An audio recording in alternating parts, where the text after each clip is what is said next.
Bom, eu estava repetindo, se no dia 25 de novembro for agora, você está assistindo a aula ao vivo, mas se não for, você está assistindo essa aula gravada, porque ela vai ficar disponível depois. E se você quiser assistir de novo também, assista em outra oportunidade. É só entrar no site e você vai conseguir fazer isso.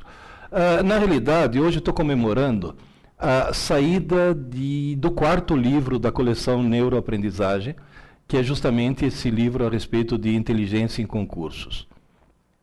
Esse livro Inteligência em Concurso, tem muita gente que me pergunta, mas já foram escritos tantos livros a respeito de concurso.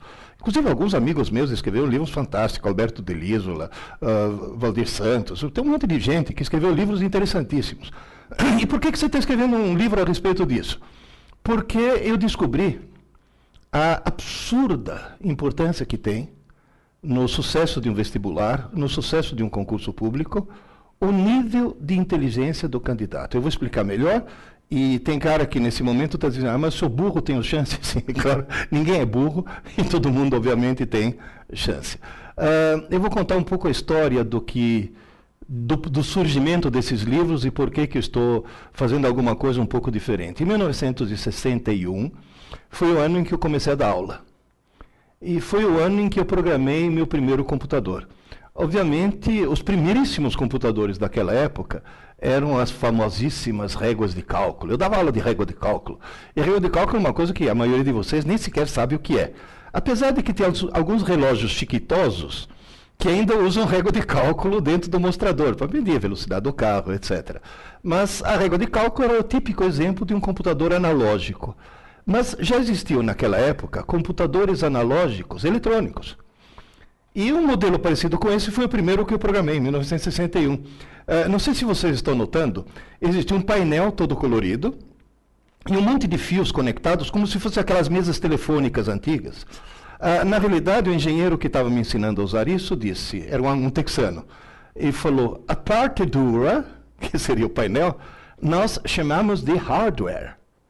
A parte mole, que são os fios que fazem programação, nós chamamos de software. E o engraçado é que essa terminologia hardware e software continuou depois para o computador digital. O primeiro digital que eu programei foi em 1967. Eu fiz um curso na Faculdade de Higiene e Saúde Pública da USP, um curso de 40 horas.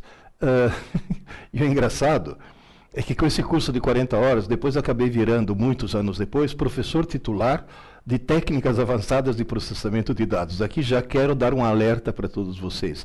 A enorme, gigantesca importância de se transformar num autodidata. Isso é fundamental. Nesse curso, naqueles computadores gigantescos, eram aqueles como mainframe, que custavam milhões de dólares, conversando com o engenheiro, perguntei, escuta, mas nas horas vagas, o que vocês fazem? Ele falou, nós fazemos simulações para o C100. Eu vou explicar melhor. C100 era uma espécie de FUVEST da época que selecionava candidatos para as escolas de medicina. Um gênio, infelizmente já falecido, Dr. Leser, foi o primeiro cara que inventou a prova tipo teste, mostrou que a prova tipo teste funcionava fantasticamente no C100, e foi o cara que colocou, entre as várias matérias, o famoso teste de nível mental. Tanto é que quando depois tiraram o teste de nível mental, ele ficou enfurecido. Ele escreveu artigos a respeito disso, por uma razão muito simples. Agora eu vou explicar para vocês uma coisa interessantíssima, que naquela época me pediram sigilo porque era considerado um segredo. Mas hoje, deixou de ser um segredo, por quê? Porque naquela época se achava que inteligência fosse um fator genético, como a cor dos olhos. Se eu faço um teste de nível mental, e o coitado tem um nível mental baixo, ele fica desanimado, porque ele nunca vai... Não é verdade. Hoje nós sabemos que inteligência, talento e vocação são qualidades aprendidas. As neurociências já mostraram isso. Você vai dizer, o que é um teste de nível mental? Eu vou dar um exemplo. Por exemplo, todo mundo já viu testes desse tipo. Aqui, por exemplo, eu tenho 9 quadradinhos, só que um deles está faltando. Eu tenho que descobrir nos 5 de baixo qual é o correto. Olhando, examinando um pouco, e você deve estar conseguindo ver isso na sua tela, você vê que nos 9 quadradinhos, dentro dele tem 9 quadradozinhos e 3 elementos, o triângulo, a bolinha e a cruzinha. E esses elementos estão em posições diferentes em cada um deles. Provavelmente a resposta certa qual que é? Aquela na qual os 3 elementos estão em posições que não foram ocupadas nos 8 anteriores. Vamos começar, por exemplo, com o triângulo. Se eu pegar a resposta genérica, o triângulo pode estar em qualquer lugar. Agora, se eu olhar lá em cima, no quadradinho superior à esquerda, eu noto que o quadradinho superior à esquerda já está tomado. Portanto, eu posso, na resposta, dizer, bom, com certeza, na resposta, eu não vou ter o quadradinho superior à esquerda. Então, o que eu faço? Vamos ver no próximo. O quadradinho inferior à direita também já está tomado, então eu posso eliminá-lo. O quadradinho inferior à esquerda também já está tomado, e eu posso eliminá-lo. O quadradinho superior à direita, elimina. O do centro à esquerda, elimina. O do centro à direita, elimina. O quadradinho que está à direita, elimina. O quadradinho que está embaixo, elimina. Obviamente, a resposta tem que ter o quê? Um triângulo no qual esteja ocupando o quadradinho superior. Isso já permite, se você olhar embaixo, eliminar 3 das opções.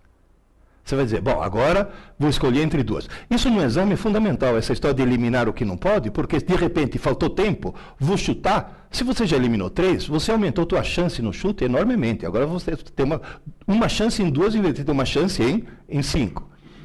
Agora, você notou que olhar para a cruzinha não vai adiantar nada, porque a cruzinha está exatamente na mesma posição nas 2 opções. Então eu devo olhar para a bolinha. Na hora que eu olho para a bolinha, eu percebo o quê? Que no canto superior esquerdo a bolinha já está ocupada. Portanto, não é a número 2.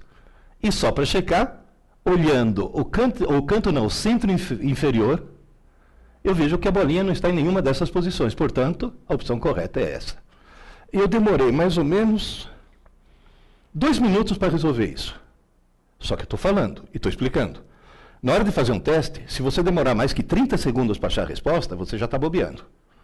Então, na realidade, esse teste mede, digamos assim, a velocidade de raciocínio e, no fundo, a inteligência.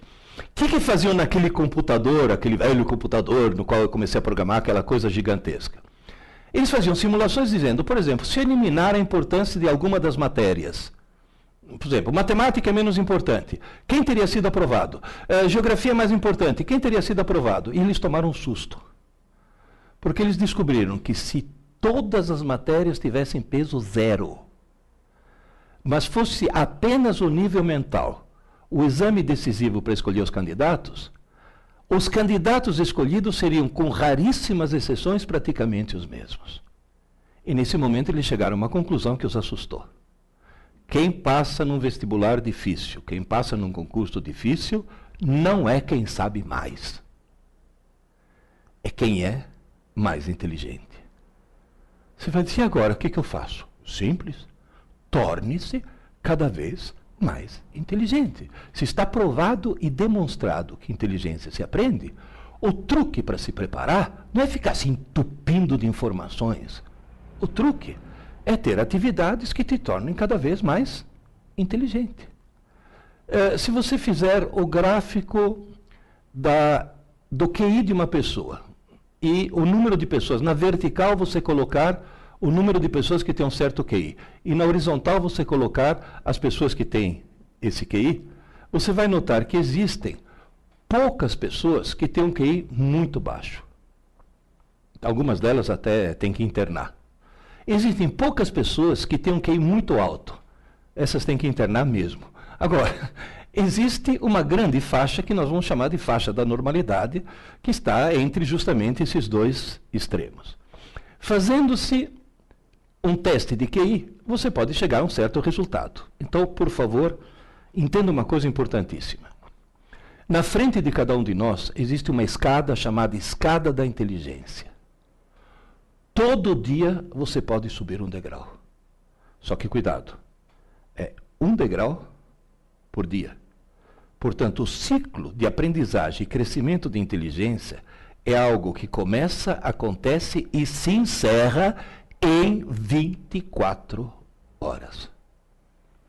Mas eu posso subir? Claro. Posso descer? Claro. Se você quiser ficar mais burro, eu posso te dar algumas dicas. Por exemplo, tome Ritalina.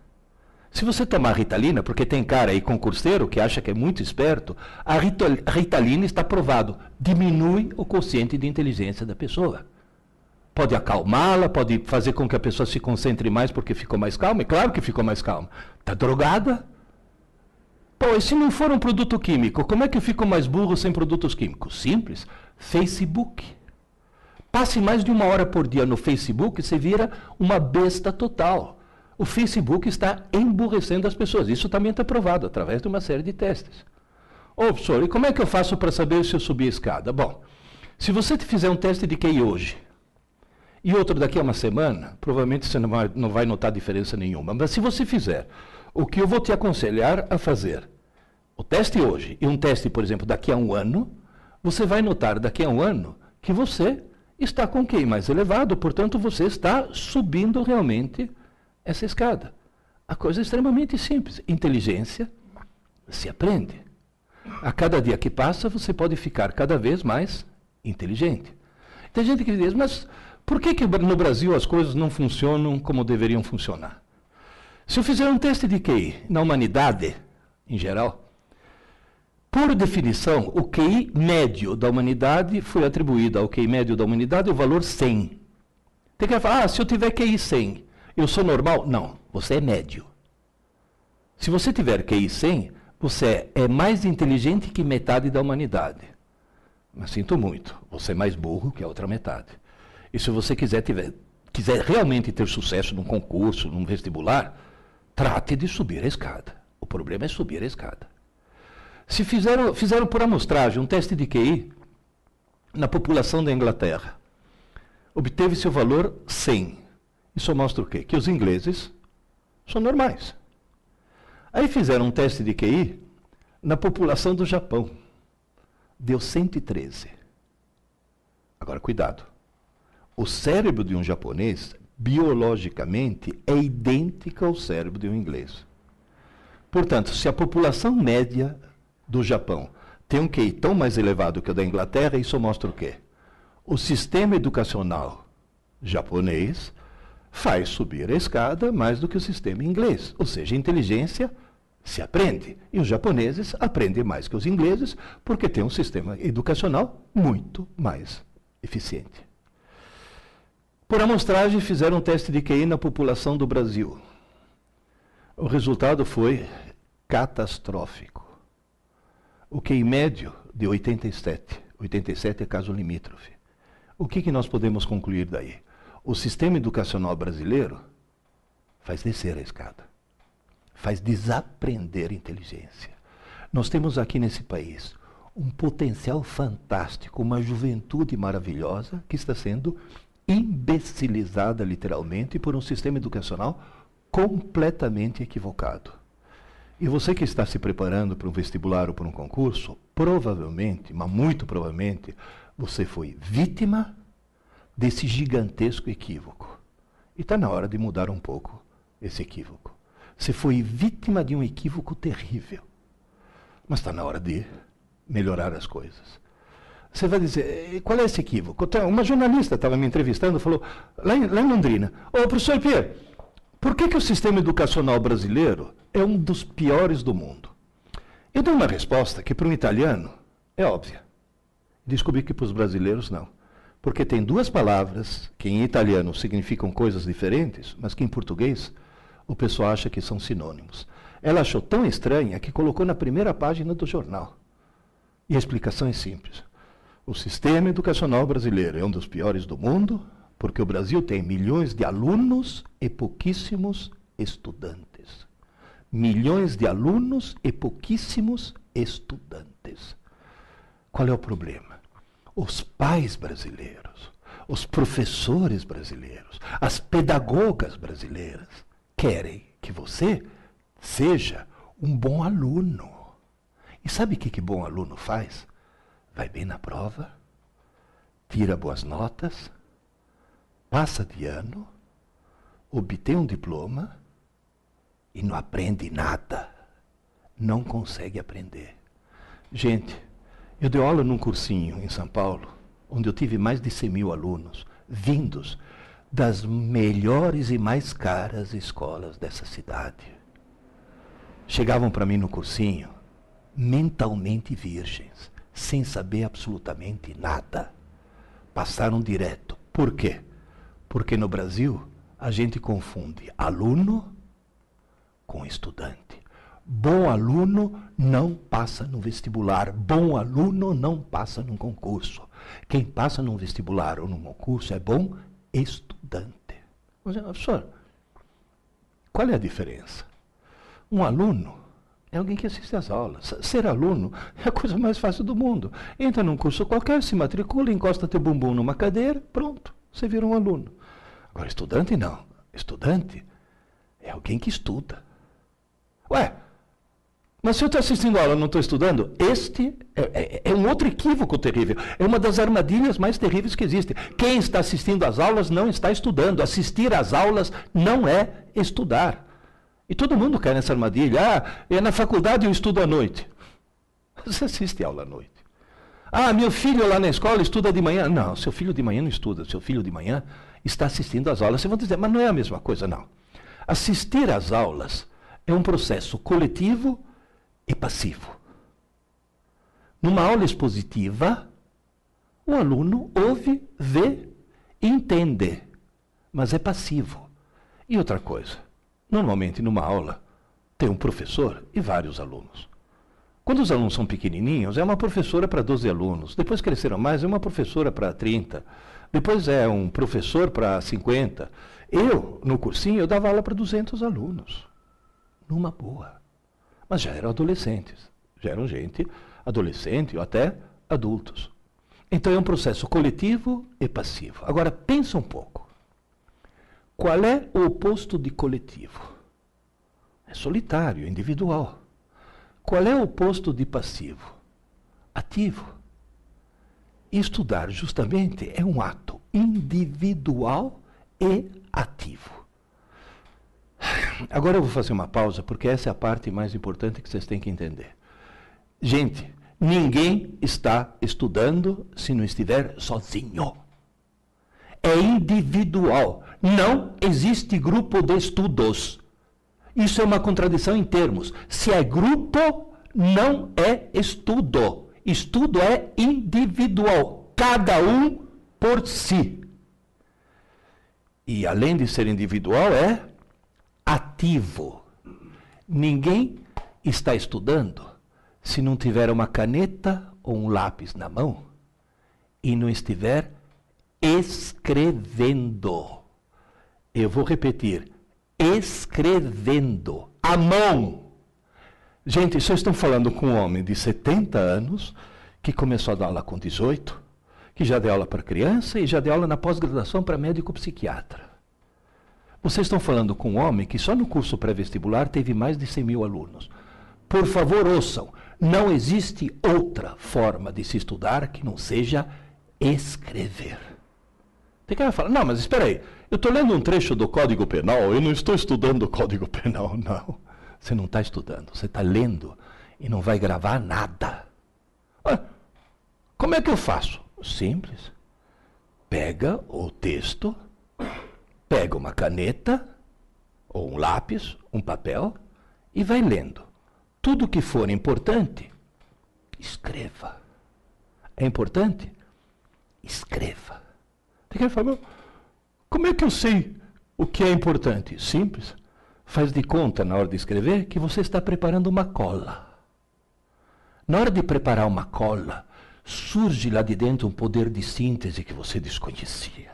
Tanto é que quem prepara a cola bem feita não precisa puxar, porque só o ato já funciona. E agora, cuidado por uma outra coisa importantíssima. Eu falei escrever, eu não falei digitar. Se você escrever, vai para o teu HD. Se você digitar, vai para o HD do computador. E na hora de fazer um vestibular, um concurso, o computador que você leva é esse. Ah, mas isso está provado cientificamente ou é uma opinião sua? Não, não é opinião minha. Está provado cientificamente. Agora vai. 5 minutos, já que eu sou químico e físico, 5 minutos de química e física. A molécula que vocês veem à esquerda é uma molécula de glicose que foi alterada. Um dos grupos hidroxila foi substituído por flúor 18.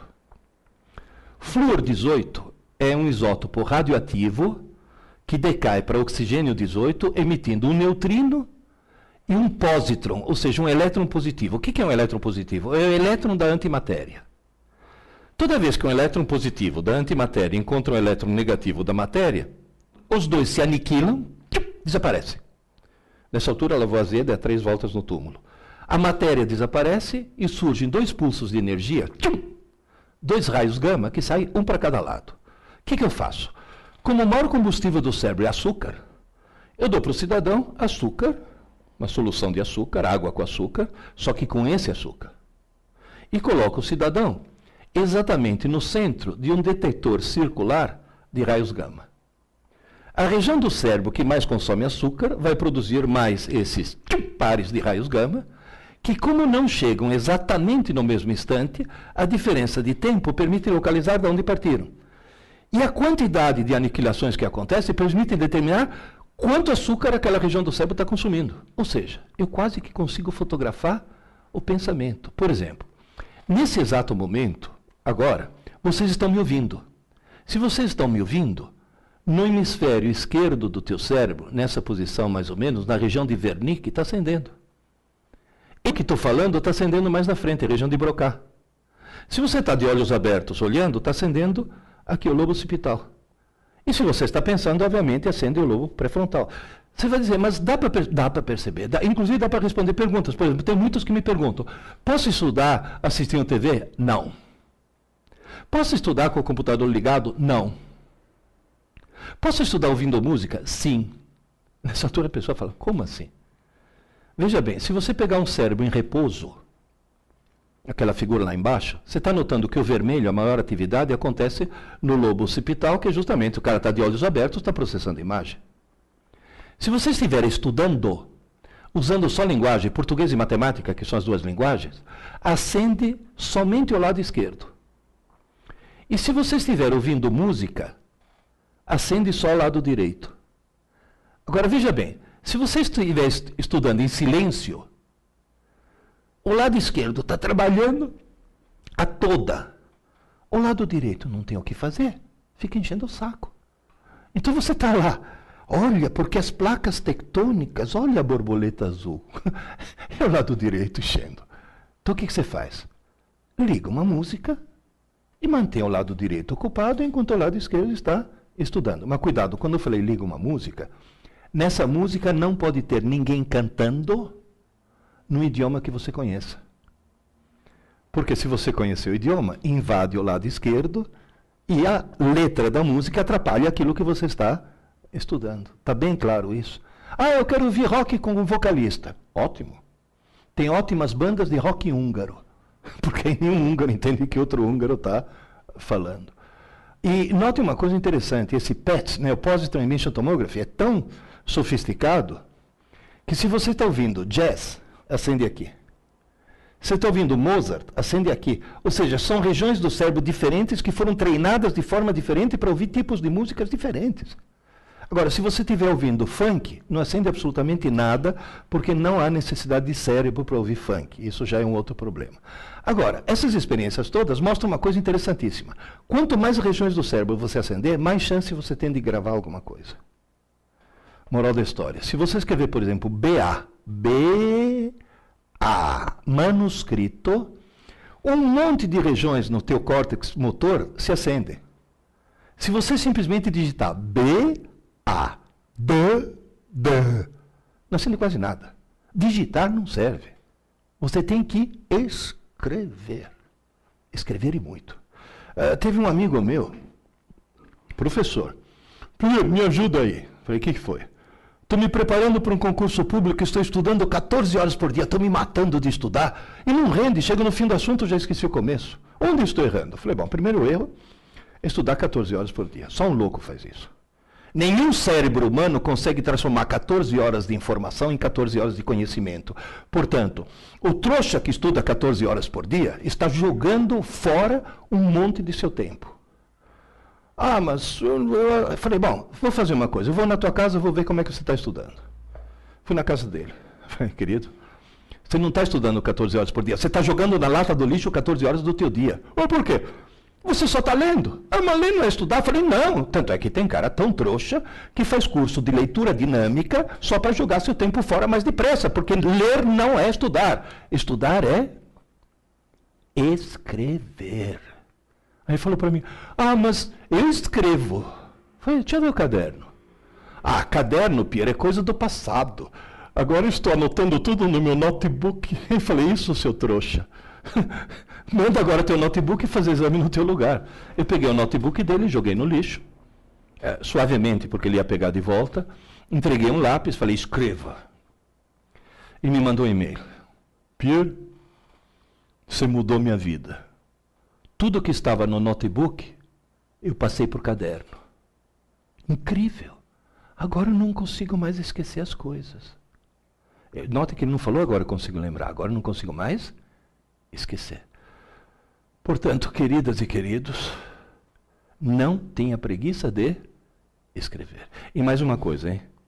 Ler numa tela que emite luz não dá nem 30% da retenção do que ler em papel que reflete luz. Portanto, se você tiver um texto interessante na internet para ser estudado, imprima. Duas vantagens. Uma, ler em papel é muito melhor, mas é melhor mesmo. Tem vários estudos que mostram isso. E outra, se está em papel, você vai poder ao lado fazer anotações. Cuidado, eu falei escrever, não falei sublinhar. Hein? Sublinhar não adianta nada. Tem que escrever. Ah, mas isso é perda de tempo. Tudo bem, então continua perdendo 14 horas por dia. Continua jogando na lata do lixo 14 horas do teu dia. Não adianta nada, não adianta absolutamente nada. As pessoas no Brasil não sabem estudar. Tenta imaginar o seguinte, o sujeito entrou na faculdade de Direito da USP, vai fazer Direito no Largo São Francisco, passou por um vestibular altamente competitivo, portanto é alguém que já subiu bastante na escada da inteligência. Aí ele passa 5 anos da vida dele estudando Direito, com a família sustentando, quer dizer, não precisa nem trabalhar durante o curso superior, coisa que eu tive que fazer. Se forma bacharel em Ciências Jurídicas.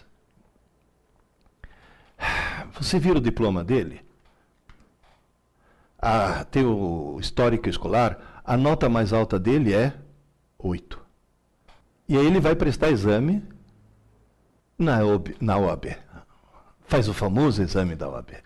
E consegue um feito inacreditável. Consegue ser reprovado. Quanto por cento? 20% dos formados no Largo São Francisco da USP são reprovados no exame da OAB. 40% dos formados em faculdades de direito federais são reprovados no exame da OAB. E 82% dos bacharéis em direito no Brasil inteiro são reprovados no exame da OAB. E agora vem a pergunta, por quê? Vamos pegar esse caso da USP? Pergunta número 1. É alguém lesado mentalmente? Não. Passou num vestibular bem competitivo. Pergunta número 2. É alguém que fez direito na Unisquina? Não, fez direito no Largo São Francisco. E por que ele foi reprovado? Simples, porque ele cometeu o maior erro que qualquer estudante brasileiro pode cometer. Estudou para a prova. Quem estuda para a prova monta um castelo de cartas na cabeça, consegue tirar nota e não consegue aprender nada porque logo em seguida esquece tudo. Portanto, cuidado com uma coisa. Se você nesse momento está estudando para passar num vestibular ou está estudando para passar num concurso, esquece, você não vai passar. Agora, se você estiver estudando para aprender de forma definitiva e para sempre, aí você vai passar. Porque a cada coisa nova que você aprende, você fica mais inteligente, e quanto mais inteligente, mais chance você vai ter. Mas quando eu falo a cada coisa nova que você aprende, é aprender contextualizando e aprender para sempre. Você vai dizer, professor, qual é o mecanismo para se aprender para sempre? É usar o cérebro. Eu dividi o cérebro humano em 3 partes para simplificar. Na realidade é muito mais complicado do que isso, mas só para simplificar agora. Essa parte azul é o cerebelo, a parte amarela é o sistema límbico e a parte vermelha é o córtex. Só para vocês terem uma ideia, os meus alunos da engenharia da computação calcularam que para obter o hardware correspondente ao córtex humano, eu deveria ligar em rede pelo menos 15 mil computadores de última geração. Portanto, dentro da cabeça, meu querido, você tem 15 mil computadores de última geração. Usa esses computadores, faz esses computadores funcionarem da forma adequada. Para com essa mania de estudar para a prova, para com essa mania de achar que memória, que tem que decorar as coisas. Torne-se mais inteligentes. Como? Aprendendo da forma correta. E qual é a forma correta? Bom, vamos lá. No cerebelo, que é essa região azul, você aprende coisas que têm muito a ver com habilidade física, tem a ver com equilíbrio e com ritmo. Por exemplo, no cerebelo, você aprendeu a andar de bicicleta. Agora, veja bem, o que a gente aprende no cerebelo é uma coisa que é difícil de se aprender, porque ninguém sai pedalando na primeira quando vai andar de bicicleta, porém, uma vez que você aprendeu, você não esquece nunca mais. Portanto, o que você aprende no cerebelo é aprender de verdade, aprender para sempre. Só que tem um detalhe. Eu acho que nos concursos e nos vestibulares é meio difícil te pedirem andar de bicicleta para saber se você está habilitado para ocupar o cargo ou não. Moral da história, nós temos que colocar as coisas na região vermelha, no córtex. Só que a porta de entrada do córtex, da região vermelha, é o sistema límbico, a região amarela, que é uma região que, ao contrário do cerebelo, ao contrário dessa região da bicicleta, é uma região onde é facílimo por uma coisa, mas é facílimo perder. Por exemplo, você está numa cidade mineira muito estranha chamada Varginha. É uma cidade que no lugar de caixa d'água tem um disco voador. Você está andando por Varginha, de repente uma coisa estranha te chama a atenção. Se chama a atenção, imediatamente essa coisa estranha é passada para o sistema límbico. Mas entra-se com uma facilidade incrível. Porém, se parar de chamar a atenção, algum tempo depois, acaba desaparecendo. Você vai dizer, é fácil pôr, mas é fácil tirar. Durante quanto tempo uma coisa fica armazenada no sistema límbico? Pode ficar armazenada segundos, minutos ou até horas. Jamais dias. O conteúdo do sistema límbico não sobrevive a uma noite de sono. E acho que você já desconfiou que quem estuda para a prova põe as coisas aonde? No sistema límbico. O tempo suficiente para tirar nota, esquece em seguida. E você já notou que quando o pilantra estuda em cima da hora para tirar nota, normalmente ele estuda quando? Não é no dia anterior. Ele acorda mais cedo para fazer a prova, porque sabe que uma noite de sono pode estragar o que ele estudou no dia anterior, porque ele colocou tudo no sistema límbico. Você vai dizer, e como é que eu guardo uma coisa para sempre? Põe no córtex, na região vermelha, põe nos 15 mil computadores. Mas como é que faz isso? Simples. Vamos pegar um exemplo genérico. Você está numa aula de biologia e o teu professor diz, para de falar que aranha é inseto. Inseto tem 6 patas, que nem a formiga. Aranha tem 8, é aracnídeo. Bom, essa informação importantíssima, diga-se de passagem, a respeito da aranha, é uma informação que você recebeu como aluno, porque foi numa aula. Se foi como aluno, ela imediatamente vai para o sistema límbico, mas ela está condenada a desaparecer. Essa noite vai desaparecer durante o sono. Ah, mas eu quero gravar. O que eu faço? Tem um truque.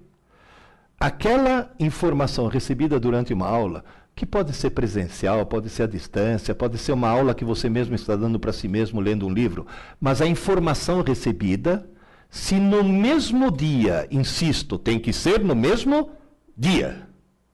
Se ela for trabalhada ativamente como estudante, veja bem, se é estudante tem uma pessoa só, não tem grupo de estudo. E se ativamente é alguém que tem um lápis na mão. O que esse alguém acaba fazendo? Pega um pedaço de papel e começa. 1, 2, 3, 4, 5, 6. Vai desenhando 6 patas da formiga e escreve embaixo. Isto é uma formiga, e se é uma formiga, ela tem 6 patas. Aí ele desenha uma aranha. E a aranha tem 1, 2, 3, 4, 5, 6, 7, 8 patas. Portanto, a formiga é um inseto, a aranha é um aracnídeo.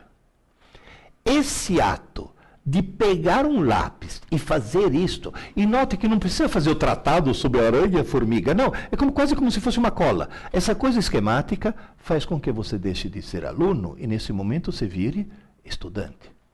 Agora tem um detalhe, por que tem que ser no mesmo dia? Porque aquela informação que você trabalhou como aluno, naquela noite, naquela mesma noite, durante o sono e só e exclusivamente durante o sono, esse é o ponto-chave, ela é transferida para o córtex, é quase como se o sistema límbico fosse memória RAM e o córtex fosse o HD. Portanto, o teu cérebro é um computador que salva, mas só salva durante o sono. De forma que amanhã de manhã, quando você acordar, no sistema límbico já sumiu, porque não sobrevive a uma noite de sono, mas no córtex vai estar lá para sempre. Vai estar acessível o tempo todo. É uma memória permanente. Mas porque foi no mesmo dia em que a informação foi recebida que ela foi trabalhada ativamente, com lápis na mão. Portanto, durante o dia, tudo que entra no teu cérebro, entra no rascunho. A atividade elétrica do teu cérebro, lá em cima, você está vendo naquele gráfico, é muito intensa. Conforme você vai adormecendo, ela cai quase a zero, é o chamado sono profundo, ou sono sem sonho. Nesse momento você tem o QI de uma beterraba em coma, zero. Você só não é um cadáver porque respira e bate o coração. O que o cérebro fez? Parou. E por que ele parou? Porque está na hora de arregaçar as mangas e fazer a manutenção. Eis que de repente começa uma grande atividade elétrica chamada sono REM. REM vem de Rapid Eye Movement, movimento rápido dos olhos. Você olha embaixo da pálpebra, você vê o globo ocular começar a pular de um lado para o outro. Nesse momento você está tendo um sonho absolutamente desconexo e sem sentido nenhum. Tanto é que, faz experiência, acorda alguém durante o sono REM e pergunta, você estava sonhando? Estava. O quê? Não sei. A pessoa não sabe. Porque é um sonho desconexo completamente. E nessa manutenção, o que está acontecendo? O que não foi trabalhado vai para o lixo. O que foi trabalhado ativamente como estudante e não mais como aluno, vai sendo salvo no córtex e depois de alguns episódios REM, você acorda e tudo está gravado no córtex. Agora, cuidado. Durante a noite tem que acontecer pelo menos 4 episódios REM. Ou seja, você tem que dormir, o ideal, 8 horas. Quebrando o galho, 6 horas. Tomem cuidado que o sono é fundamental. Ah, mas eu trabalho, estudo, blá, blá, blá. Primeiro se organiza para ter horas de sono. Agora você vai dizer, mas como é que eu faço? Eu usava um truque. Gente, de dia eu trabalhava para sustentar mulher e filho. À noite eu fazia faculdade. Sabe qual é o truque que eu usava? Na hora do almoço, 15 minutos. Eu dava uma cochilada de 15 minutos. E depois eu vi que funciona por quê? Porque tem um estudo que mostra que se você dormir 3 horas, o tanto que você descansa dormindo 3 horas, 90% já foi descansado nos primeiros 15 minutos. Portanto, uma cochilada de 15 minutos é a salvação.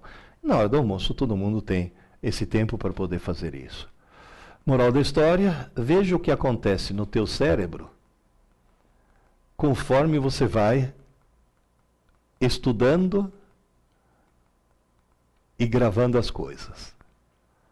Veja como os dendritos entre os neurônios vão crescendo, vão se entrelaçando, vão criando mais ligações, vão conseguir se conectar, vão conseguir fazer um circuito cada vez mais complexo, um circuito cada vez mais rico em ligações. Com isso daqui você está conseguindo 2 efeitos. Você está matando 2 coelhos com uma cajadada. Número 1. Para aprender alguma coisa, tem que criar uma rede neural. Você está criando. Então você aprendeu, sei lá, informação a respeito da aranha. Fato número 2. Quanto mais ligações você tiver no seu cérebro, mais inteligente ele fica. Portanto, quanto mais você aprende coisas de forma correta, que é essa que eu estou falando, mais inteligente você vai ficar. E mais experiências você vai poder fazer. Portanto, Se você tentar ensinar alguma coisa para um computador, ou seja, quando um computador aprende, você muda o software. Quando um cérebro humano aprende, você muda o hardware. Ou seja, o peer que vai dormir hoje à noite, amanhã de manhã é outro, porque meu cérebro não vai ter exatamente a mesma configuração de ligações que tinha antes de dormir. E o peer que vai acordar amanhã, se eu aprendi alguma coisa hoje, vai acordar mais inteligente. É uma coisa fácil de ser entendida. Portanto, toda informação recebida hoje, seja ela presencial ou à distância, ou até através de leitura, pura e simples, lendo simplesmente, você está recebendo informações. Essa informação obrigatoriamente deve ser estudada hoje, ainda hoje. Antes que se passe uma noite de sono. Tem gente que fala, espera aí, eu assisto a aula de manhã, o que eu devo fazer? Estuda à tarde. Eu assisto a aula à tarde, o que eu devo fazer? Estuda à noite, antes que se passe uma noite de sono. Tanto é que tem muitos de vocês, talvez que tenham filhos pequenos, coisas desse tipo, que assistem a aula à tarde. A lição de casa não tem que ser feita na manhã seguinte, tem que ser feita à noite. Quando ele chegar em casa, ele vai ter que fazer a lição de casa. E pode fazer experiência, se ele fizer a lição de casa à noite, o rendimento dele vai mudar terrivelmente. Agora vem a famosa pergunta. E quem assiste a aula à noite vai fazer o que eu fiz? Eu fiz todo o meu curso de física na Universidade de São Paulo à noite, porque de dia eu tinha mulher, uma filha e mulher grávida. Estava chegando a segunda, portanto eu trabalhava para sustentar a família. À noite eu ia para a faculdade, chegava em casa exausto, porém eu ia dormir meia hora mais tarde. E meia hora que eu passava como? De lápis na mão. Escrevendo. É isso que faz uma gigantesca diferença. Tanto é que meus alunos do cursinho sempre usaram o famoso lema: aula dada, aula estudada, hoje. Aula dada, tem que ser aula estudada, hoje. Tem gente que fala, mas eu não assisto aula. Melhor, se você perde menos tempo. É se você tem mais tempo para estudar. Tanto é que o grande equívoco cometido nas escolas brasileiras é entupir o coitado de aula de manhã e à tarde. E o sujeito simplesmente não tem tempo de estudar. Há um equívoco. Não é verdade que quanto mais aulas você assistir, mais você aprende. Mentira! Você aprende quanto mais horas de estudo você tiver. A aula não foi feita para aprender. A aula foi feita para entender. O professor não ensina, o professor explica. E se você não entender, ele explica de novo. E se você não entender, ele é tão criativo que inventa uma nova maneira de explicar. A aula não foi feita para aprender. Portanto, aumentar o número de aulas é burrada. Tem que aumentar o número de horas de estudo. Só para vocês terem uma ideia, o melhor sistema educacional do mundo é da Finlândia, e na Finlândia todas as escolas são período integral, porém, só tem aula pela manhã. E à tarde, além do esporte que eles fazem, cada um deles tem sua escrivaninha, e eles fazem a lição de casa todas as tardes, que lá não é lição de casa, é lição de escola mesmo, porque eles não vão para casa. Moral da história, esse é o truque. Nas 24 horas, você tem que ter um espaço para entender, para receber a informação. Depois de receber a informação, tem que ter um espaço para trabalhar ativamente com lápis na mão a informação. Isso serve para aprender. E depois, uma boa noite de sono para fixar. Sabe o que quer dizer isso? Que o ritmo do cérebro humano é circadiano. A palavra circadiano vem do latim circadien, ao redor de um dia. Tudo começa, acontece e se encerra em 24 horas. 24 horas. Esse é o ponto fundamental. Portanto, na hora que você estiver subindo a escada da inteligência, lembre-se, é um degrau por dia, porque tudo tem que acontecer dentro das 24 horas. E as três coisas que tem que acontecer são entender, aprender e fixar. Se uma das três não acontecer, ou acontecer na ordem errada, como, por exemplo, a criança que assiste aula à tarde, chega em casa, dorme, vai fazer a lição na manhã seguinte e pronto, já ferrou tudo. Se uma das três coisas não for feita, no dia seguinte você acorda no mesmo degrau onde você estava e você acaba de jogar na lata do lixo um dia da tua vida que não vai voltar nunca mais. E no cursinho pré-vestibular, eu recebi 100.400 alunos que descobriram muito tarde que não jogaram um dia ou outro na lata do lixo, jogaram anos da vida deles na lata do lixo. Por quê? A maldita mania de estudar para prova em vez de estudar para aprender. Quem estuda dessa forma que eu falei, pouco, mas todo dia, nunca mais na vida vai precisar estudar para uma prova. E tem mais uma coisa. Você vai fazer um concurso onde cai, sei lá, direito constitucional. Você estuda para o concurso. Você põe as coisas na cabeça para o concurso. Presta o concurso. Pode passar ou não. Alguns anos depois, você vai prestar um outro concurso onde novamente cai direito constitucional. O que acontece?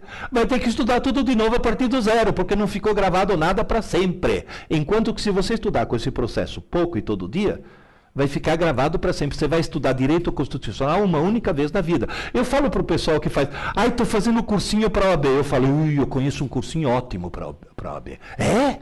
Só que tem um problema, dura 5 anos e chama Faculdade de Direito.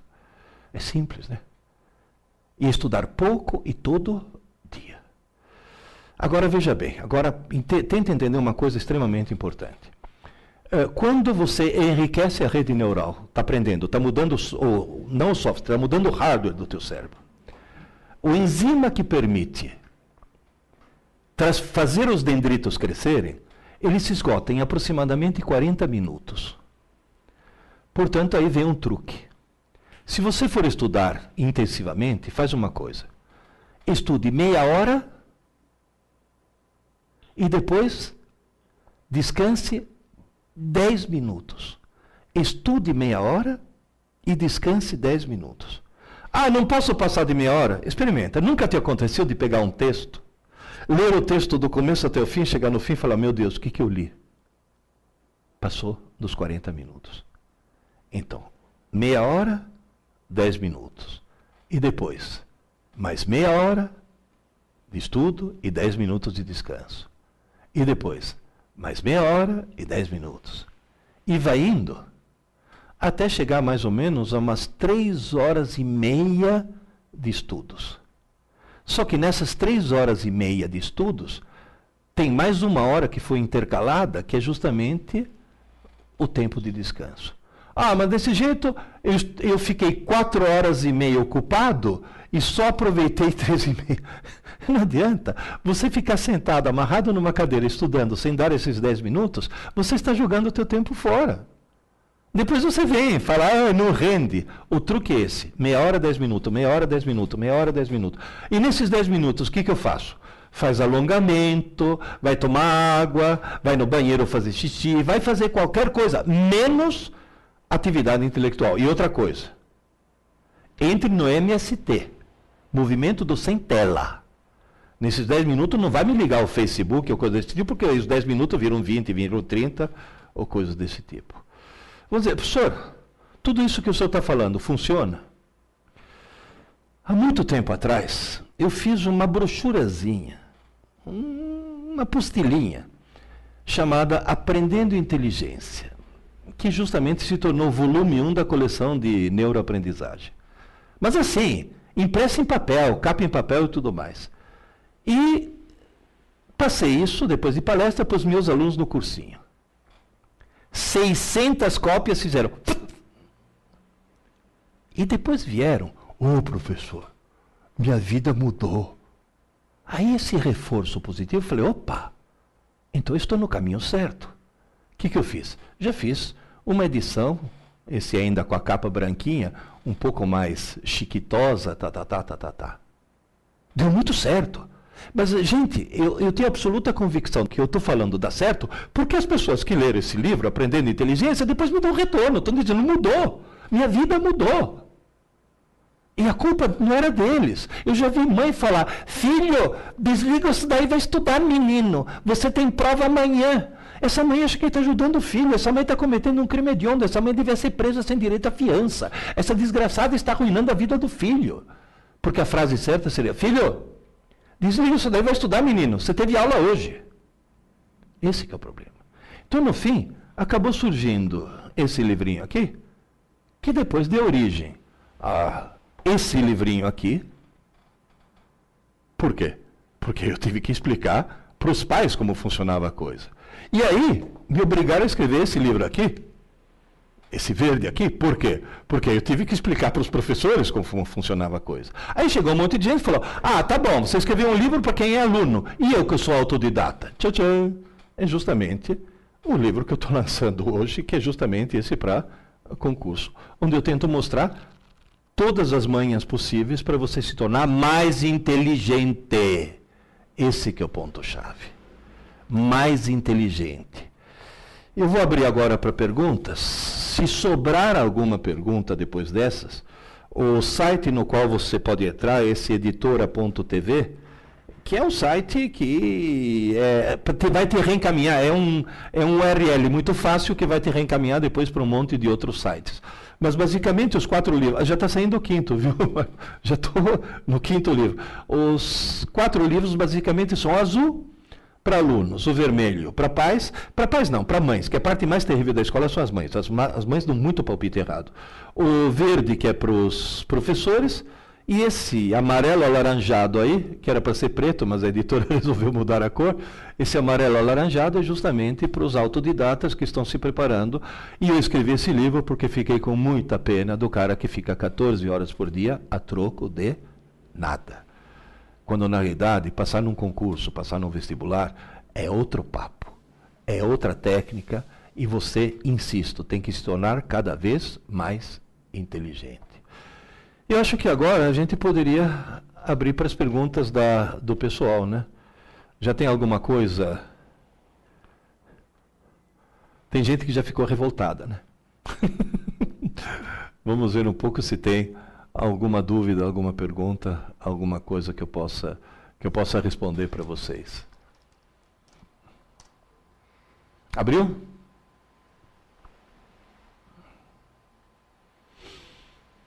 Eu espero que vocês tenham entendido. Tem muito mais coisa a ser falada.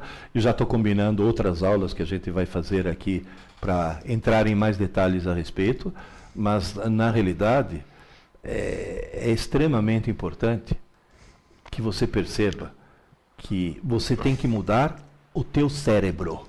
Não é pegar o cérebro que você tem e entupir de informações. Não. É pegar o cérebro que você tem e torná-lo cada vez mais rico em ligações, cada vez mais complexo, de maneira que ele fique mais inteligente e, portanto, aquelas informações sejam processadas melhor, mais contextualizadas e, principalmente, mais rápidas. Esse que é o ponto-chave. Maior velocidade de raciocínio. Chegou alguma pergunta? Sim. A Kaline pergunta, existe alguma técnica para aprender em curto tempo, em tempo mais curto? Não. Não. Desculpe eu tirar a tua ilusão, mas não. E eu vou explicar a razão neurológica para isso. Toda vez que você aprende alguma coisa, você faz uma alteração no circuito do teu cérebro. O que acontece é que o teu cérebro, por um mecanismo de defesa próprio, para manter a integridade da personalidade, ele admite poucas mudanças a cada 24 horas. Portanto, aquela escada que eu mostrei, os degraus são baixinhos. O processo é bastante gradual. Só para vocês terem uma ideia, como é o nome dela? Kaline, né? Kaline. Kaline, se você assistiu aquele filme Rain Man, com Dustin Hoffman e o Tom Cruise, naquele filme aparece um cara que existiu de verdade, que conseguiu memorizar 3.000 livros. E muito rapidamente, sabe como? O médico descobriu que com o olho esquerdo ele gravava a página da esquerda e com o olho direito ele gravava a página da direita. E se você chegasse depois para ele e falasse a crítica da razão pura de Kant, volume tal, página 15, ele falava tudo. Agora eu te pergunto, você acha que esse cara passaria num concurso? Você acha que esse cara passaria no vestibular? Claro que não, era um débil mental. Na realidade, por que ele se tornou um débil mental?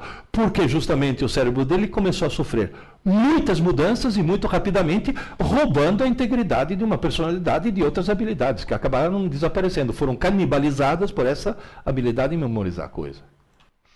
Mais uma pergunta, o Lélio pergunta, jogos estratégicos como xadrez e damas e Go ajudam a melhorar a inteligência? Muito, muito. Muito. Ao contrário de muito videogame. Tem alguns videogames também que ajudam a melhorar a inteligência, mas são raríssimos.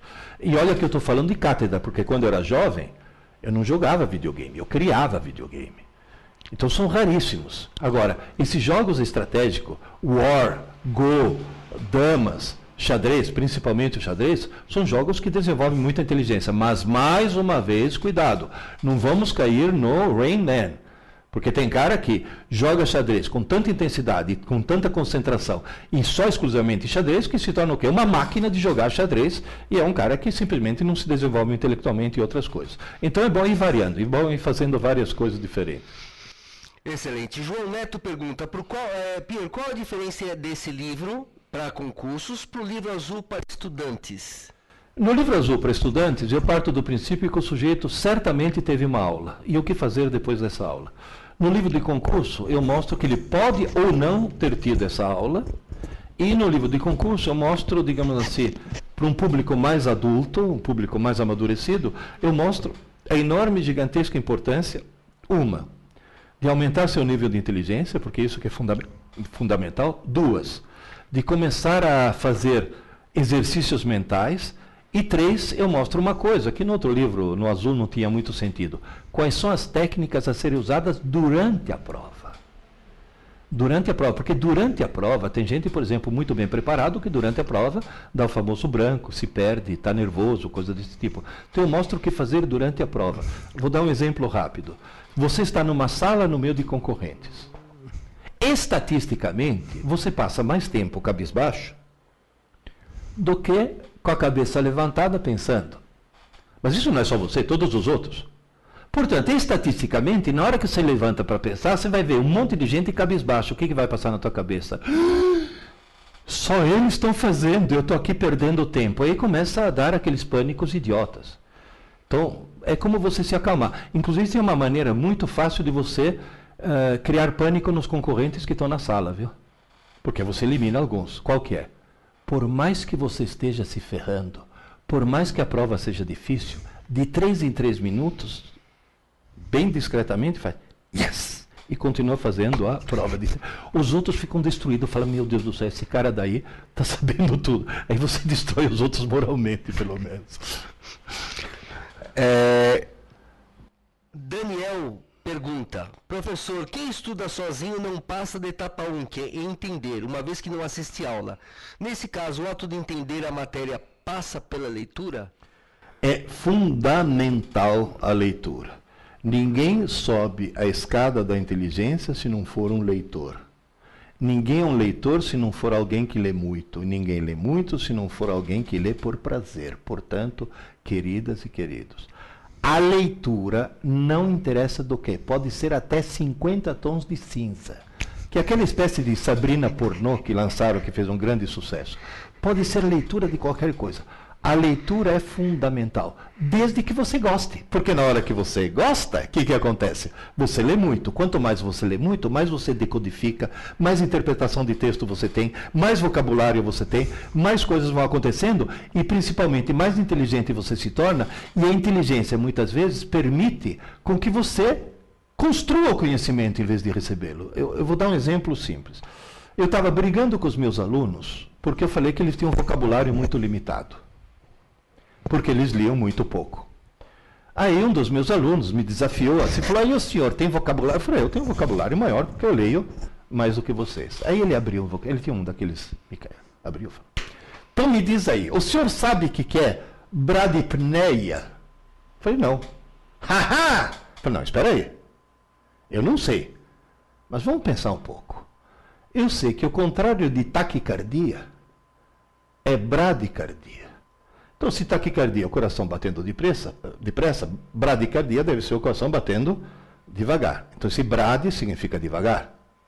Pneia. Eu me lembro que quando eu fazia mergulho, me ensinaram a mergulhar com equipamento ou em apneia. Apneia. A, negação, pneia, respirar. Ou seja, prendendo a respiração. Portanto, bradipneia deve ser a respiração muito lenta. Essa definição não vale.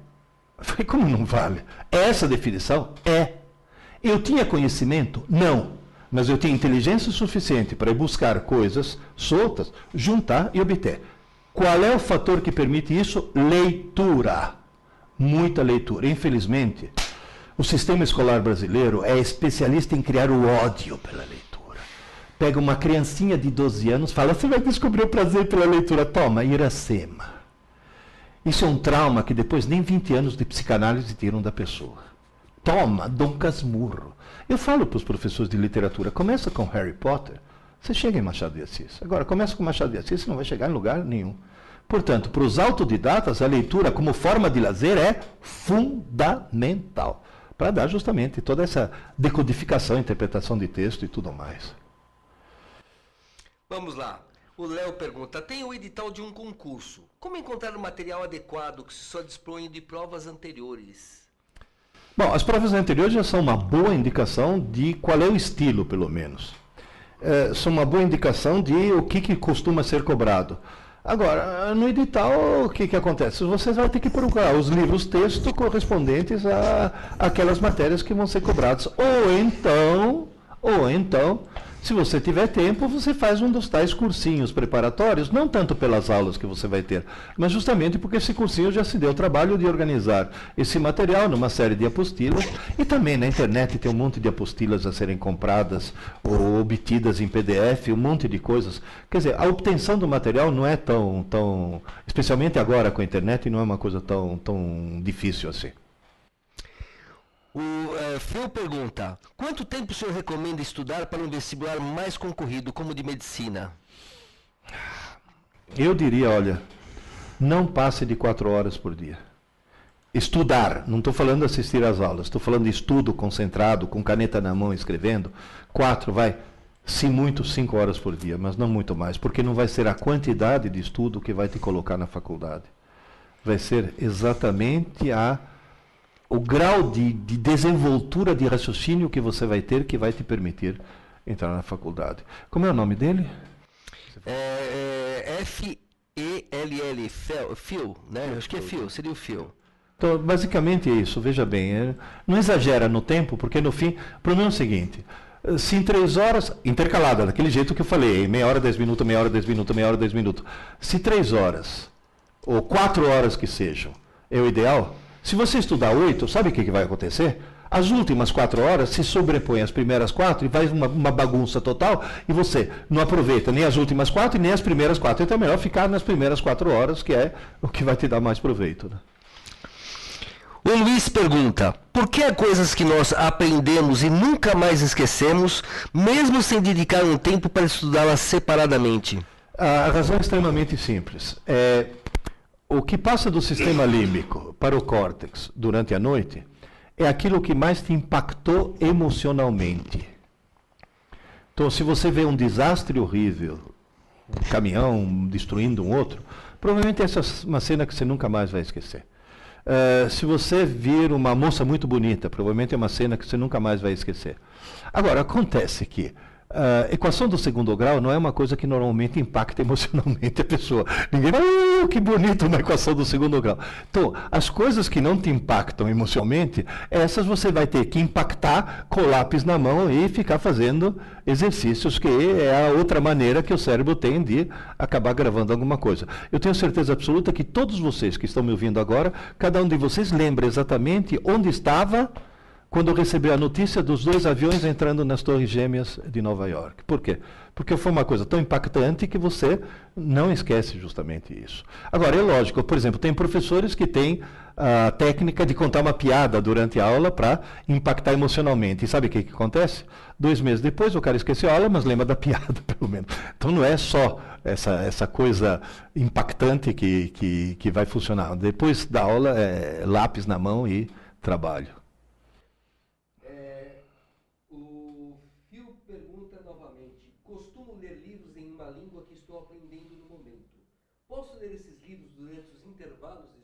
Sim.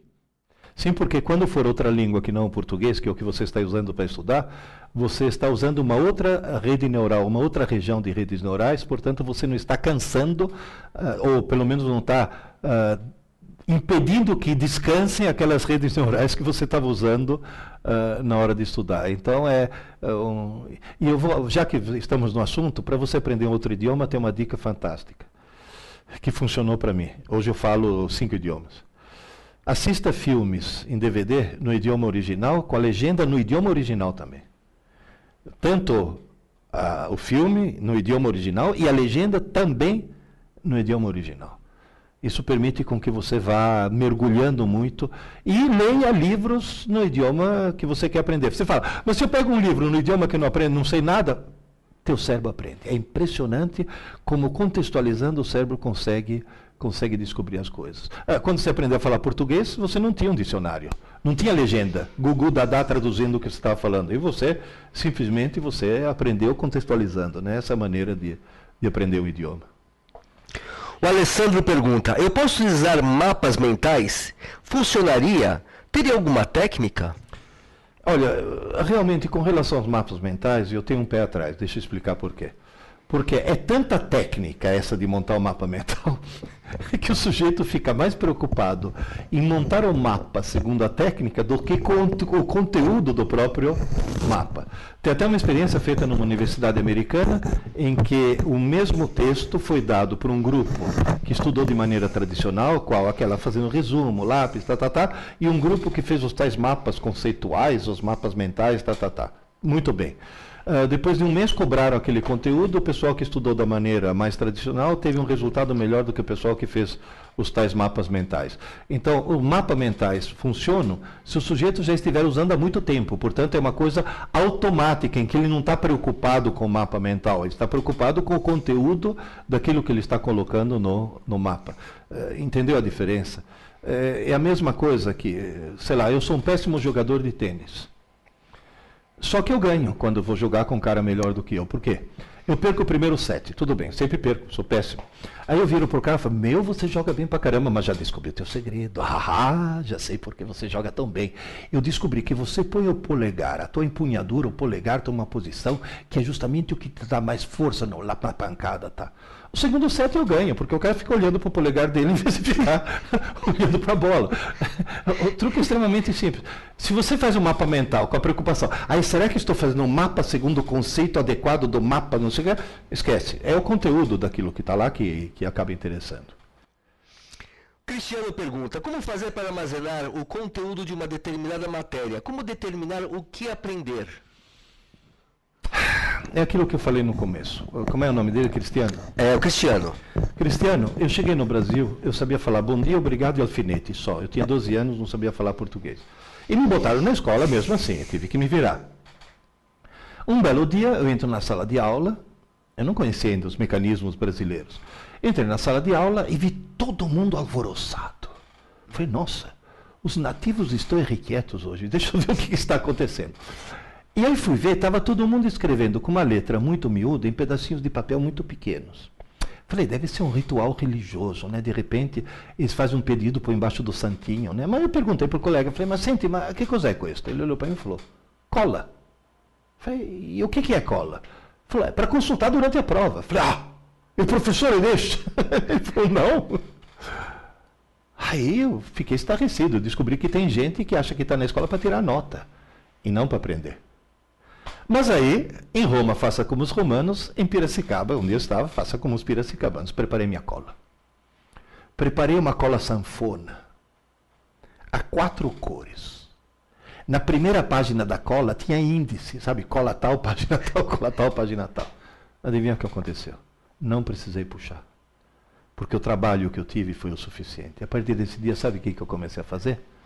Toda tarde, quando chegava em casa, eu me perguntava, se as aulas que assisti hoje caísse numa prova amanhã, que cola eu prepararia? E preparava a cola. E jogava numa gaveta. E nessa gaveta só entrou e nunca saiu. Você está vendo um homem na tua frente que nunca precisou colar na vida. Por quê?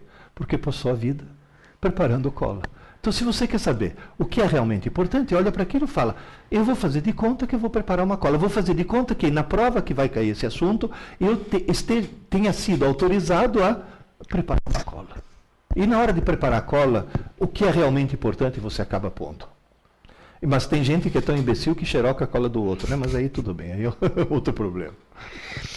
Daniel pergunta, essa leitura deve ser também uma leitura atenta e escrita, tal como o período de estudo, e deve também ser quebrada a cada 30 minutos? Não, Não. A leitura por prazer pode tocar em frente. Pode tocar em frente porque essa é uma leitura que você não está querendo que aquilo fique gravado permanentemente do teu cérebro.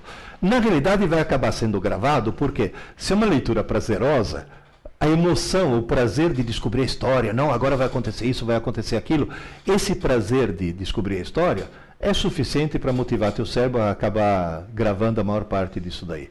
Mas na realidade é uma leitura, insisto, que deve ser uma leitura por prazer, porque você está se divertindo. Ou seja, se você conseguir fazer com que tua principal forma de divertimento, a segunda, né? A primeira é sexo, mas a segunda forma de divertimento mais interessante seja a leitura, intelectualmente você está feito. Felipe pergunta, professor, costumo ler muitas matérias, livros e assistir palestras sobre os assuntos que gosto. Para gravar isso, devo sempre fazer um resumo escrito sobre tudo que vejo no meu dia? Sim, só que eu te daria um conselho. Fazer um resumo exige conectar palavras, e ao não conectar palavras, você vai escrever muitas palavras que têm apenas a função de distribuição do texto e não são palavras-chave. Então eu diria para você fazer menos do que um resumo. As palavras-chave, aquela que você fala, esta frase não posso esquecer, essa palavra eu não posso esquecer, isso eu não posso esquecer. Então só as palavras-chave que vão servir depois como gancho mnemônico para aquilo que você está fazendo. Ou seja, faz uma experiência, tenta pegar uma história infantil, sei lá, Chapeuzinho Vermelho, e tenta escrever Chapeuzinho Vermelho em 20 palavras. Você não vai usar e, ou, com, entende? Tenta escrever em 20 palavras que você vai ver que você pega a parte essencial. Quem comeu quem? Pronto. Kaline pergunta, em sua opinião, qual a melhor estratégia para passar em um concurso público muito concorrido? Concurso público muito concorrido, você viu a curva de QI, né? Quem está concorrendo naquele concurso está lá, naquela curva. Tá? De tudo tipo. O truque qualquer. Dá um jeito de ficar no cantinho. Dá um jeito de você ser uma das pessoas mais inteligentes daquele concurso. Isso vale para concurso público, isso vale para vestibular, e isso vale para a vida profissional. Hoje em dia, as empresas estão desesperadas, porque estão recebendo diplomados ANTA. Eles usam essa palavra, ANTA diplomado, ou seja, pessoas que obtiveram diploma, mas não desenvolveram a própria inteligência. O truque é esse. É muito concorrido, seja uma das pessoas mais inteligentes. Como é que eu faço? Suba a escada. Suba a escada. Devagar, mas suba. Então, se você não conseguir no concurso de hoje, você vai conseguir no concurso do ano que vem. Mas comece a subir a escada hoje. Quem pergunta agora, ele entrou com o nome na sala que está sem acento, mas eu imagino que é o Zé. Tá? Eose, né? E-O-Z-E. É o Zé. Então é o Zé. Nessas 3 horas e meia, deve estudar várias matérias ou somente uma matéria? O ideal é pular de uma para outra. Deixa eu explicar por quê. Aquela tal história. Quando você usa o cérebro, você está ativando redes neurais, está gastando energia nessas várias redes neurais, está gastando substâncias químicas, enzimas que precisam ser repostos depois nas várias redes neurais. Se você estudar matérias diferentes, o que vai acontecer? Enquanto você está estudando matemática, você está dando um descanso em português. Enquanto você está estudando história, você está dando um descanso na álgebra. Ou seja, você está passando de uma matéria para outra, sempre tentando não perder o fio da meada, obviamente, tá certo? Mas o ideal seria se você se organizasse que cada uma daquelas meia horas fosse dedicada a uma determinada matéria. Porque permite que o cérebro... Porque o cérebro, quando o cérebro se concentra numa coisa só, é a hora que ele cansa, é a hora que ele não aguenta mais. Então, pulando de uma para outra, você consegue reduzir um pouco esse cansaço. Alessandro pergunta, para estudar temos que ter 30 minutos de estudo e 10 minutos de descanso. No caso da aula, até quanto tempo seria o ideal para não obter um retardo na obtenção da informação? Eu diria que uma aula deve conter de informação realmente essencial 30 minutos. Mas os outros 20 minutos, eles servem para quê? Eles servem para tirar dúvidas, servem para discutir a coisa, servem para contar, por exemplo, uma curiosidade a respeito do assunto, que muita gente acha que é inútil, porque quando o professor conta uma curiosidade, o cara fala, mas isso cai na prova. É o chamado idiota da objetividade quem faz isso.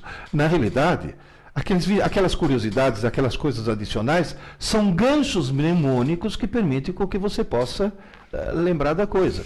Outro dia eu estava ontem à noite, na BR, eu moro em Itapecerica da Serra, na BR-116, a Regis Bittencourt, BR-116. Todo mundo sabe que a Regis Bittencourt é BR-116.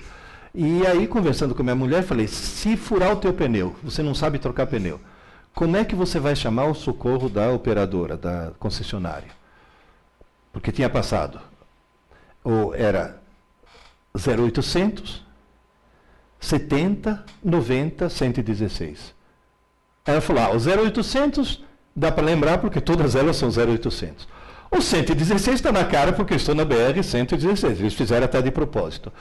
Mas como é que eu gravo 70 90? Falei, simples, tenta imaginar que você está num barco, num veleiro, no meio de uma calmaria e o desgraçado não consegue andar. Ela falou, e? Falei, você quer andar, mas é uma calmaria. Falou, e? 70, mas 90. Então, bem que você 70, você tenta, mas 90. Ela falou, mas isso é muito infame. Sim, é infame, mas você nunca mais você vai esquecer isso, porque justamente você criou um gancho mnemônico para a coisa. E vocês também não vão esquecer nunca mais. Você vai rezar furar o pneu só na BR-116. O Davi pergunta, professor Pierre, após assistir uma aula, caso eu converse com outras pessoas sobre a informação assistida, realizando um debate, é possível fixar a informação? Professor Pierre, você recomenda algum artigo? Não terminou. Na realidade, veja bem, essa história do debate é útil, mas lembre-se, não é estudo. Agora, ele é útil se o debate for acalorado. Por quê? Debate acalorado significa emoção. E emoção significa o quê? Maior chance de que teu cérebro queira gravar alguma coisa. Artigos, olha, eu aconselharia uma enormidade deles, mas eu vou te dizer. Faz uma coisa, eu tenho um site. Entra naquele editora.tv, você é remetido inclusive para o meu site, dá uma olhada nos vários artigos que eu escrevi naquele site, que já é um bom caminho, porque lá inclusive indica uma certa bibliografia, né? Ótimo. Daniel pergunta, a leitura do período de entender a matéria, para quem estuda sozinho, deve ser quebrada em ciclos de 30 minutos? Bom, agora você está lendo para efeito de estudo, você está lendo para entender, para depois você aprender. Existem duas técnicas aí, como é o nome dele? Esqueci. É o Daniel. Daniel, tem duas técnicas, e eu descobri que essas técnicas variam de pessoa para pessoa. Uma das técnicas qual que é? É o sujeito ler o texto, direto, ler, e depois pega papel e lápis e relê, anotando as coisas importantes. A segunda técnica, que muita gente usa, qual que é? Não fazer a primeira leitura, é já ir fazendo isso. Eu prefiro a primeira técnica. Por quê? Porque você já tem uma visão geral. Portanto, na hora de fazer o que é importante, você já tem uma ideia do que é realmente importante, entende? Então você já fez uma leitura geral e depois... E nessa leitura geral, eu diria que os 30 minutos são mais do que suficiente. Dá sempre um intervalinho. Sempre. O intervalinho é fundamental, desde que seja um intervalinho, não vai exagerar, né? Júnior, é a pergunta que eu gostaria de fazer. Só que para você passaram-se o semestre, né? Para mim passou quase uma vida, mas tudo bem. Já passou um mês de aula no semestre. Não segui a filosofia, aula dada, aula estudada hoje. Que estratégia pode me ajudar para armazenar o tempo e o conteúdo perdido? Em primeiro lugar, comece a fazer aula dada e estudada já. E não tente recuperar o tempo passado de uma vez. Faz uma coisa, comece a estudar corretamente agora. Mas eu tenho que voltar. Então, atenção, na hora de voltar, seja seletivo. Eu estou voltando numa coisa que vai servir de pré-requisito para o que eu estou vendo, volta. Estou voltando numa coisa mais ou menos independente que não vai servir de pré-requisito, espera. Você vai dizer, e quando é que eu vou recuperar isso? Fins de semana, é para isso que servem os fins de semana, para recuperar o tempo perdido. Davi pergunta, professor Pierre, você recomenda um artigo para me aprofundar no funcionamento do cérebro para fixar informação? Que ele não tinha terminado o texto, mas você já acabou respondendo isso, tá? Sim, eu aconselho, olha, é meio cabotino falar isso, é meio autoelogioso, mas infelizmente é verdade. Leia meus livros que você vai realmente perceber muita coisa. A Kaline carinhosamente comenta: parabéns, professor, o senhor é muito inteligente. Bom, eu tenho 70 anos subindo a escada, dá para subir a escada bastante. Mas tem que subir a escada. Isso é fundamental. E fazer ginástica mental, palavras cruzadas, xadrez. Xadrez eu sou um péssimo jogador, já descobri que nem vale a pena. Mas eu ganho também, viu, no xadrez. Sabe como? Eu pego o mestre em xadrez, falo, eu te desafio. Ah, porque eu sou mestre em xadrez. Eu não, eu sou péssimo. Só que, por favor, olha esses papeizinhos aqui, sorteia um. Ele sorteia, fala o nome de uma peça. Torre, abre. O que está escrito? Cavalo. Ótimo. No nosso jogo, a torre se move como se fosse um cavalo. Sorteia outra. Fala o nome de uma peça. Peão. A rainha. No nosso jogo, todos os peões se movem como se fossem a rainha. E faz isso. Aí eu ganho. É claro que eu ganho. Porque tanto para mim quanto para ele é uma novidade. Só que para mim é uma novidade na qual eu me ponho a pensar. Ele não consegue porque está com a cabeça tão bitolada nas regras do xadrez que ele acaba perdendo. Isso é uma forma de ginástica mental, viu? Excelente. Mudar todas as regras nesse sentido. Mudar as regras. Phil pergunta: costumo explicar as matérias para outros alunos do meu colégio. Isto seria como estudar ou não? Sim. Olha, tem um ditado entre os professores que diz: se você quiser realmente aprender um assunto, dê aula dele. Dá aula daquele assunto que você realmente vai aprender o assunto. É fundamental. Tanto é que todo mundo fala: ah, mas você critica estudo em grupo, tá. Eu falo: eu não critico, tem um cara que leva vantagem. É aquele que está explicando as coisas para os outros. Esse é o único que está realmente aprendendo. Funciona, viu? Funciona muito bem. Dar aula para os outros é fundamental. Daniel pergunta: qual é a sua opinião sobre leitura em e-readers, como o Kindle? Aí que está. Deixa eu te explicar. Descobriu-se que tela que emite luz dá só 30% da retenção do que papel que reflete luz. Esse é caso que todo mundo já passou por isso. Todo mundo, você também já passou por isso. Ou seja, você gera um texto no computador, corrige o texto até ele ficar perfeito. Quando ele está perfeito, você imprime e toma um susto. Você fala: meu Deus do céu, deixei passar tanto erro, porque na tela você não viu. A Folha de São Paulo fez uma experiência, pegou alguns leitores que liam o jornal em papel, outros leitores que iam o mesmo jornal no tablet, idêntico. 3 meses depois foram fazer um recall do que, quem leu em papel deu de 10-0 nos outros. Só que o Kindle funciona como?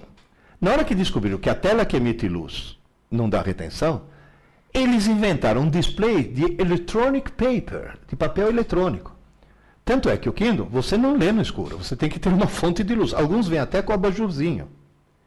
Então, digamos assim, é um quebra-galho para substituir o livro da melhor maneira possível. Mas, insisto, é um quebra-galho. Nada substitui o folhear, cheirar o papel, conseguir ver. E, de repente, você está assim. Opa! Já passei da metade. Do Kindle, você nunca vai saber se você já passou ou não da metade, porque a espessura dele é exatamente a mesma. Olha, opinião minha. É lógico, você está no avião com aquele Crônicas de Guerra de Fogo e de Gelo, que um negócio desse tamanho. Se você levar o livro a bordo, você paga excesso de bagagem. Então você vai levar o Kindle para no avião você poder ler. Tem essa facilidade. Mas se você está em casa, é livro mesmo. Isso que funciona. Pergunta o Daniel: posso tocar violão nos intervalos? Sim, por favor, é o melhor. Porque, inclusive, na hora que você toca violão, você está usando o lado direito do cérebro e permitindo que o lado esquerdo, que você massacrou até aquele momento, esteja descansando. O violão está aqui, do lado direito. Então, funciona perfeitamente. Maravilha, maravilha. O Léo pergunta: como ter certeza de que aquilo que foi estudado será devidamente gravado? Está devidamente gravado ou será devidamente gravado? Tem um truque. Uma semana depois, faz uma rápida revisão naquilo que você estudou na semana anterior. Você vai descobrir o que foi gravado e o que não foi gravado e, portanto, precisa ser regravado, porque nem sempre a retenção é 100%. E existe um fenômeno estranhíssimo chamado canibalização de redes neurais. Deixa eu explicar. Você aprendeu alguma coisa, criou uma rede neural. Se ela não for usada durante um certo tempo, a rede neural adjacente que está se criando vê um monte de neurônios parados, fala, opa, e toma. Na hora que toma, aquele assunto acaba sendo esquecido. Então é bom sempre fazer, uma semana depois, fazer uma revisãozinha. Jéssica, não sei se foi acidente ou se você foi proposital, mas ficou bonitinho. Professor, todos podem aprender sobre qualquer assunto? Então as dificuldades em algumas matérias, como matemática, são totalmente justificadas? Na realidade, todo mundo pode aprender qualquer coisa, não existem limitações. E está aí o Kumon que não me deixa mentir. O Kumon, na hora que alguém tem dificuldade, por exemplo, em matemática, o cara vai fazer Kumon e descobre que simplesmente ele aprende tranquilamente. Qual é a técnica? Lápis e papel, qualquer coisa você aprende se você mexer com lápis e papel. Tanto é que uma das minhas filhas está em Brasília, quer fazer concurso. Ô pai, eu tenho um problema em matemática, você que conhece o pessoal do Kumon, não podia pedir para eles para fazer um curso de Kumon pela internet? E falei, filha, mas a essência do Kumon é o lápis e o papel, como que vai fazer pela internet? O cara tem que escrever, não adianta. Não. Kaline pergunta, nossa, acho que Kaline, eu sei em parte a resposta dessa pergunta. Algum tipo de exercício para estimular o cérebro? Vários exercícios para estimular o cérebro, como alguém já disse aí, jogos de estratégia, xadrez, damas, palavras cruzadas é uma coisa assim importantíssima.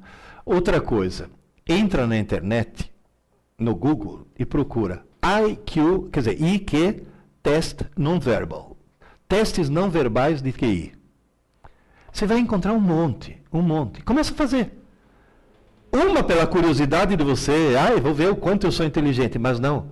Outra, porque quanto mais você fizer esses testes, mais você acaba se tornando mais inteligente, porque a cada teste que você resolve, é uma rede neural nova que você está ativando. É uma coisa assim fantástica.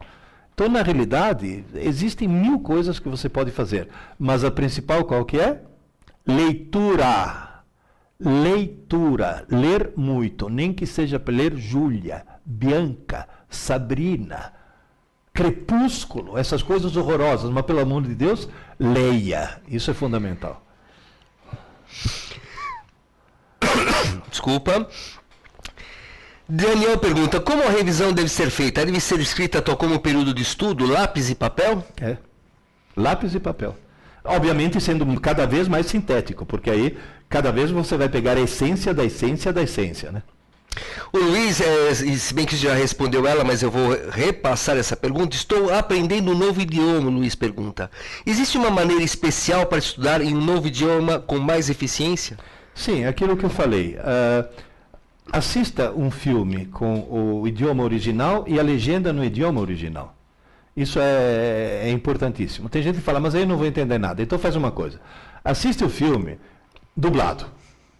Você vai entender tudo. E depois, 3 ou 4 meses depois, faz isso que eu falei. Assista de novo com o idioma original e legenda no original. O enredo você já sabe. E aí você vai contextualizando e você vai acabar aprendendo dessa forma. Essa é a maneira com a qual a criança aprende um idioma. Ou seja, contextualizando. É a única maneira que você tem de realmente aprender. Eu vou te confessar uma coisa. Eu sempre falo que eu falo inglês. Mentira. Eu falo inglês muito mal. Por quê? Porque eu aprendi inglês lendo.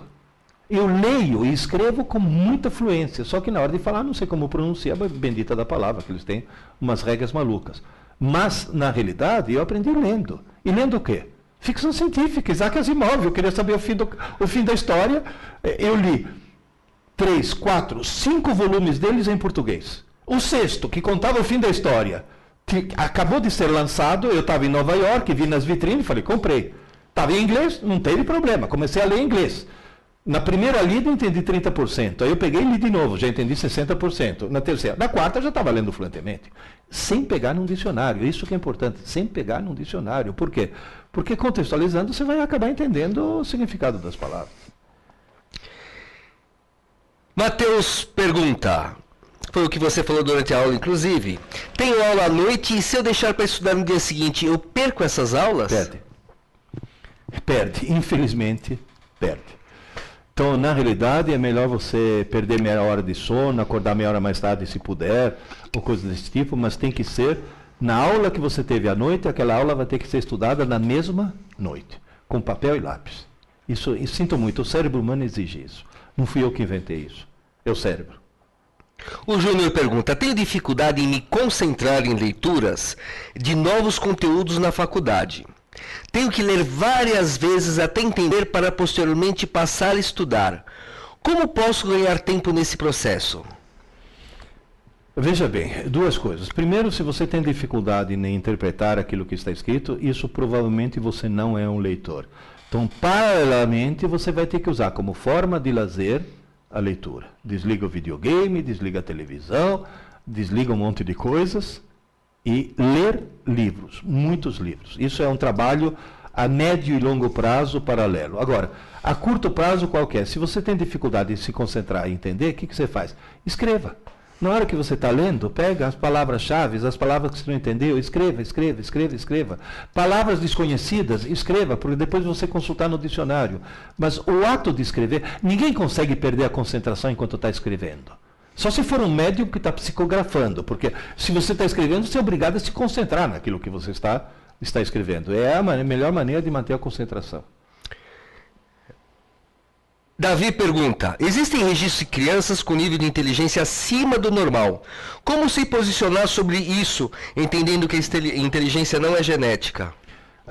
Eu vou te dar apenas um exemplo. Há 40 anos atrás, uma revista francesa de divulgação científica chamada La Recherche, uma espécie de Scientific American francesa, publicou um artigo dizendo que astronomia é ciência, astrologia é superstição. A Associação dos Astrólogos Franceses processou a revista, dizendo que eles estavam difamando a astrologia. A revista, para se defender, fez o quê? Contratou um instituto de pesquisa e pesquisaram uma quantidade enorme de pessoas em termos de inteligência, profissão, talento, vocação, blá, blá, blá, uma série de fatores. E tabularam em função do signo para ver no que cada signo sobressaía. Deu a mesma média em todos, menos no nível de inteligência. Os nascidos em Capricórnio, Aquário e Peixes mostraram ter um nível de inteligência deslocado para mais comparado com os outros 9 signos. Ou seja, os nascidos em Capricórnio, Aquário e Peixes indubitavelmente eram mais inteligentes do que os outros 9 signos. Aí a revista falou, bom, se a astrologia não funciona, não é a influência dos astros. Por que isso?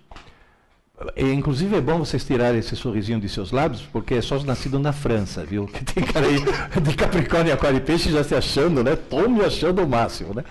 Na realidade, o que acontece? Quem nasce em Capricórnio, Aquário e Peixes na França, nasce no inverno. No inverno faz muito frio e os pais saem menos de casa e ficam mais tempo com o nenê. E só o fato do nenê, mesmo nas primeiras semanas de vida, ter tido mais carinho, mais amor, mais estímulos, tá? Faz com que essa criança desenvolva um nível de inteligência mais elevado. Então essas crianças superdotadas, na realidade, elas não nasceram superdotadas. Nasceram com características que faz com que os pais, ou o ambiente no qual eles se encontram, a tornem superdotada. Eu vou dar um exemplo quase que pessoal. Eu nasci no meio da Segunda Guerra Mundial. Bota estímulo nisso. Você sabe o que é? No meio da noite, alguém te tirar do berço, e eu me lembro disso, te embrulhar num roupão e descer correndo as escadas e entrar num porão porque estavam bombardeando a cidade. Várias vezes isso já me aconteceu. Você vai dizer, mas isso é uma coisa trágica. Eu não sabia que era trágica, eu achava divertidíssimo. Aquela barulheira toda eu achava uma coisa divertidíssima. E esses estímulos adicionais fazem com que, de repente, teu cérebro se desenvolva um pouco mais. E outra coisa que é muito engraçada, que eu discuto no meu livro azul, o que é genético não é inteligência. Sabe o que é genético? O nível de curiosidade. Se a criança nasce muito curiosa, e se essa curiosidade está num ambiente que essa curiosidade for satisfeita, essa criança vai lá para cima. E não é superdotação genética, é o meio ambiente, né? Professor, comprei todos os seus livros, li todos. Não sou professor, mas gostei muito do Ensinando Inteligência. E agora estou esperando chegar em inteligência em concursos. Parabéns. Oh, obrigado. E eu ensinando inteligência, acho que você gostou por uma razão. Porque aquele no qual eu mostro realmente quais são os mecanismos neurais que fazem com que exista o processo de crescimento da inteligência e o crescimento do conhecimento, do nível de conhecimento. É o mais técnico deles. Provavelmente foi por isso que você gostou mais. O Daniel pergunta, o papel onde escrevemos a matéria que estudamos deve ser jogado fora? Olha, pode ser jogado fora até. Porque eu, por exemplo, estudava, sabe como? Com uma lousa. Com um giz, escrevia na lousa. Resolvia meus problemas de matemática na lousa. Fazia meus resumos na lousa. Depois eu apagava tudo. Porque desde criança eu descobri que o ato de escrever é justamente aquilo que te torna, que faz com que o conhecimento seja absorvido. É o ato de escrever, não o que está escrito. Agora, respondendo uma pergunta anterior sobre revisões, o que você pode fazer é guardar aquele papel, porque na semana seguinte, quando for fazer uma revisão, você pode fazer revisão no próprio papel que você gerou, né? Ou seja, quer um conselho? Crie suas próprias apostilas, no fundo é isso. A Kaline comenta, quando vou me apresentar em público, o nervosismo prevalece e esqueço tudo. Como controlar o nervoso para que não atrapalhe na minha desenvoltura? Você começa se apresentando em público de uma pessoa. Começa fazendo, por exemplo, uma exibição na frente do espelho. Depois chama a mamãe e fala em público, mas perante tua mãe. Depois chama mais gente e faz o público crescer gradualmente. E aí você vai fazer uma coisa que eu faço. Eu sou um homem extremamente tímido. Então, na hora que você me põe na frente de uma plateia com 200 pessoas, 300 pessoas, eu deveria entrar em pânico. Sabe o que eu faço? Eu esqueço que eu existo. Eu faço de conta que eu sou um fantasma. Eu esqueço da minha existência. As pessoas não estão olhando para mim. Eu estou olhando para as pessoas. Então, tenta um pouco abstrair esse tipo de coisa que você consegue vencer a timidez. A timidez... Agora, se você chegar a falar, ai, eu estou nervosa, vou entrar em pânico, aí você entra em pânico mesmo, tá certo? Então faz essa coisa, vai aumentando a plateia gradualmente até você se acostumar com plateias maiores. E plateias de desconhecidos, porque o grande problema é esse. É quando você se defronta com desconhecido. Eu, nesse momento, estou num problema terrível. Eu estou me defrontando com 20, 30, 40, 50 desconhecidos. E nem sequer tenho a chance de olhar para a cara de vocês para saber se você está sorrindo ou está fazendo cara de bravo. Então, não tenho nem sequer esse feedback. Isso, para alguém que é tímido, é terrível. Pode acreditar. O Tai comenta, sempre estudo escrevendo e acabo escrevendo muito. Aconselho só colocar as palavras-chave ou deixo isso para a revisão? Não. Começa a palavra-chave desde o começo. Não escreva demais, porque aí sim é perda de tempo. Escrever demais é perda de tempo. Escreva só as palavras-chave. Tem algumas meninas, porque isso é uma mania das fêmeas, que tem a mania de fazer aquela canetinha amarela fosforescente. O conselho que eu dou para elas é o seguinte, leia o texto com a canetinha amarela, bem economicamente, sublinhando o que é importante. Depois você pega o papel e o lápis e tudo que você sublinhou, escreva. Isso é até uma maneira, digamos assim, dela começar a ser um pouco mais parcimoniosa, um pouco mais econômica. Porque tem gente que fala, vou sublinhar o que é importante, e risca o texto inteiro. Quer dizer, aí não adianta absolutamente nada. Né? Rodrigo pergunta, essa pergunta é difícil, não sei se você vai saber responder. Essa te pegou. Professor, poderia informar qual o tema do 5º livro e qual a previsão de lançamento? O tema do 5º livro, na realidade são 2 livros que estão em canteiro de obras. Tem o volume 5, que é Criando Aulas Inteligentes. É mostrando para as escolas como cada escola pode montar seu próprio sistema de ensino e não ficar escrava dessas palhaçadas comerciais que estão por aí dos chamados sistemas de ensino. Então isso é para ajudar as escolas a consertar um pouco esse sistema educacional que está catastrófico. O outro livro não é o volume 6, é o volume 0. Porque estão me pedindo para fazer livro para criança. Para que crianças já comecem a fazer a coisa certa desde o começo. É lógico que vai ser um livro colorido, com pouco texto, com muita figura, mas é um livro que hoje de manhã para quem está assistindo ao vivo, um dia de manhã para quem está assistindo gravado, eu fiz uma palestra para o 7º ano de uma escola, a Escola Horizontes, perto da Rebouças. Crianças fantásticas. Eu falei, essas crianças têm... E elas usaram o livro azul, aquele livro Aprendendo Inteligência, usaram, tá? Sabiam. Uma delas fez uma apresentação para os pais. Entende? Agora, quanto mais cedo começar, melhor. Aula dada, aula estudada hoje, deveria ser uma coisa para dar no primeiro ano. Eu falo para as mães que têm neném em casa, essa história que o neném precisa de estímulos, eu falo, faz o neném dormir no colo, balançando nesse ritmo. Que dá tempo de falar aula dada, aula estudada, aula dada, aula estudada. Começar o mais cedo possível, né?